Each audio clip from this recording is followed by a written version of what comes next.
खबर बिहार से, बड़ी खबर है। बिहार में जहरीली शराब से मरने वालों की संख्या एक बार फिर से बढ़ गई है। सिवान में जहरीली शराब पीने से अब तक 20 की मौत हुई है। छपरा में जहरीली शराब से 5 की मौत की जानकारी। एसआईटी गठित कर 8 लोगों के खिलाफ एफआईआर। मामले में 3 लोगों की पहले ही अरेस्टिंग हो चुकी है। बिहार में जहरीली शराब का कहर और कोई पहली मर्तबा नहीं है जब बिहार से इस तरीके से खबर निकल करके सामने आई हो। इससे पहले भी बिहार के अलग अलग हिस्सों में, खास तौर पर वो जो पूरा बेल्ट है, छपरा हो, गोपालगंज हो, इससे पहले भी ऐसी खबरें सामने आ चुकी है। अब सिवान में जहरीली शराब पीने से अब तक 20 की मौत।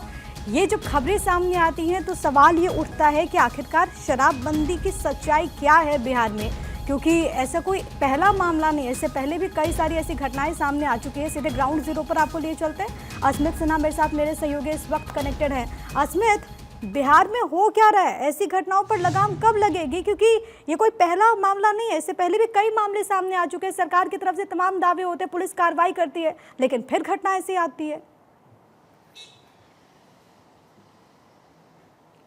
नहीं, बिल्कुल ये पहली दफ़ा नहीं है। इसके पहले भी 2022 में 71 लोगों की मौत हुई थी छपरा के सारण में, और मसरख थाना अंतर्गत भी यही मामला हुआ था। और इस बार फिर देखिए ये हुआ है। दरअसल ये पूरा जो घटना है ये 14 अक्टूबर से शुरू हुआ, क्योंकि दशहरा के वक्त ये बताया जा रहा है कि कुछ लोगों ने पाउच वाली शराब खरीद के मेले में पी थी, जिसके बाद ही सभी की हालत बिगड़ने लगी। आनन फानन में सबको वहां पर इलाज के लिए अस्पताल ले जाया गया। कुछ लोगों की रोशनी चली गई। हालांकि मद्य निषेध विभाग ये दावा कर रही है कि सिवान में सिर्फ 6 लोगों की मौत है और छपरा के सारण में 2 लोगों की मौत है और 22 लोगों का इलाज कराया जा रहा है। लेकिन वहां के स्थानीय लोग ये बताते हैं कि 20 से ज्यादा लोगों की मौत अब तक हो चुकी है। कई लोगों की आंख की रोशनी चली गई, कई लोगों ने चुपचाप जो है अपना इलाज कराया। जिनकी मौत हुई उनको जो है उनकी बॉडी को जला दिया गया। तो ये तमाम बातें निकलकर सामने आ रही है। हालांकि पुलिस ने एक्शन लिया है, लेकिन एक्शन से मुझे नहीं लगता बहुत ज्यादा फर्क पड़ता है। पिछले दफे भी एक्शन हुए थे छपरा के सारण में, वहां भी थानाध्यक्ष को सस्पेंड किया गया था और यही कहा गया था कि आगे आने वाले समय में इन सभी घटनाओं पर कैसे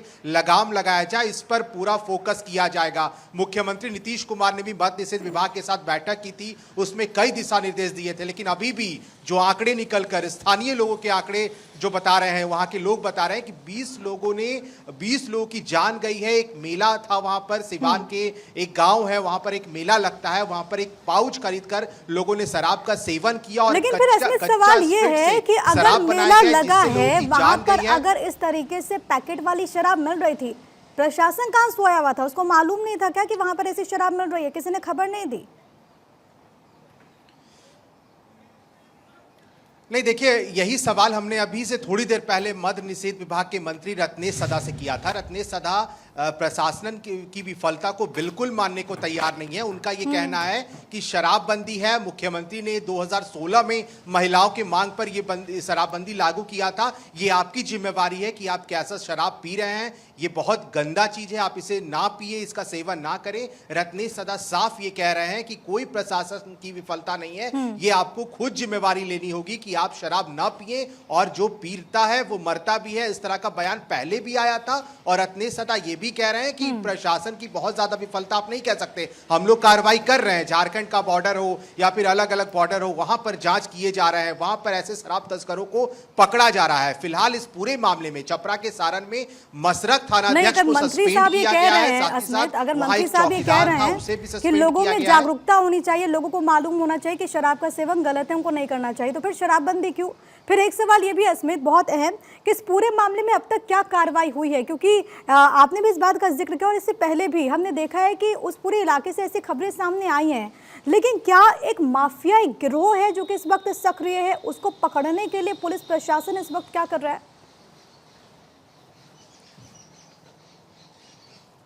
देखिए, वहाँ के एसपी आशीष कुमार आशीष के अनुसार, ये एसपी जो है सारण के हैं, और वहाँ उनके अनुसार ये कहा जा रहा है कि 5 लोगों को सस्पेंड किया गया है। पूरा मसरख थाना है। पिछले दफे भी 2022 में जब 71 लोगों की जान गई थी तो वही थाना पर गाज गिरा था। और इस बार फिर से कुल मिलाकर के 5 ऐसे एएसआई हैं, एसआई हैं, चौकीदार हैं, उन सभी को सस्पेंड कर है बबुआ। हमार बबुआ खत्म हो गए, ले गइलो तो हमार बाबू। क्या नाम था इनका? तो पीड़ित परिजनों को भी आप सुन रहे थे और जाहिर है कि चीख पुकार मची हुई है। अब सोचिए कि जिन महिलाओं के लिए सरकार की तरफ से फैसला लिया गया था, ये कहा गया था कि इससे जो घरेलू हिंसा का मामला है वो नहीं होगा, लेकिन अब उस परिवार पर क्या बीत रही होगी। पूरा परिवार एक तरीके से खत्म हो गया है। वहाँ पर 20 लोगों की मौत हुई और ये आंकड़ा सबसे ज़्यादा चिंताजनक ये है कि आंकड़ा लगातार बढ़ता जा रहा है। अस्मित, अपनी बात आप पूरी करें। नहीं, बिल्कुल देखिए, 5 जो अधिकारी हैं उनको सस्पेंड कर दिया है वहाँ के एसपी ने।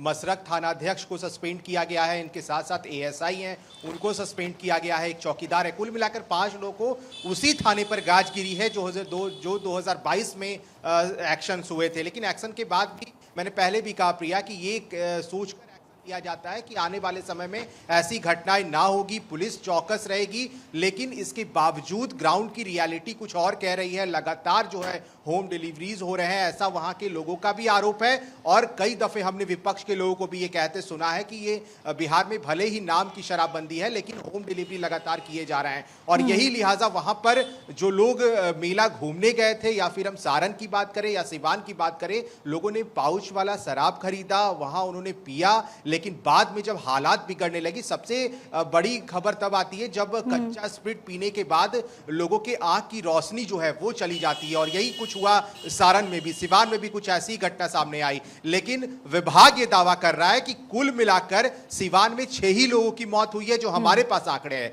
2 लोगों की मौत सारण में हुई है और 22 लोगों का इलाज कराया जा रहा है जिनकी आंख की रोशनी गई है। लेकिन आंकड़े अभी बढ़ रहे हैं क्योंकि बहुत लोग चुपचाप जो है अपना इलाज करा रहे हैं। और जिनकी मौत हुई है, क्योंकि ये बताने के बाद लोगों को ये डर होता है कि पोस्टमार्टम कराया जाएगा उनके बॉडीज को, और यही कारण है कि वो अपने परिजनों जिनके साथ ये घटना होती है, अगर उनकी मौत होती है तो वो चुपचाप जो है अपने बॉडी को ले जाके जला देते हैं, तो ये खबर नहीं मिल पाती। लेकिन पुलिस के आंकड़े कुछ और बता रहे हैं, ग्राउंड के आंकड़े जो है वो कुछ और बता रहे हैं। लेकिन अभी मौत का ऑफिशियल आंकड़ा 6 बताया जा रहा है इसमें। अभी जो जानकारी सामने आई है वो 20 की मौत, लेकिन अगर मौत एक भी हो रही है जहरीली शराब की वजह से तो वो चिंताजनक है। शासन और प्रशासन को इस पर सोचना होगा, विचार करना होगा नए सिरे से, क्योंकि ये मामले लगातार बढ़ते जा रहे हैं। लेकिन अस्मित, सबसे बड़ी बात है कि एक बार फिर से इस पूरे प्रकरण को लेकर के बिहार की सियासत तेज हो गई है। तेजस्वी यादव ने सवाल उठा दिया प्रदेश सरकार पर।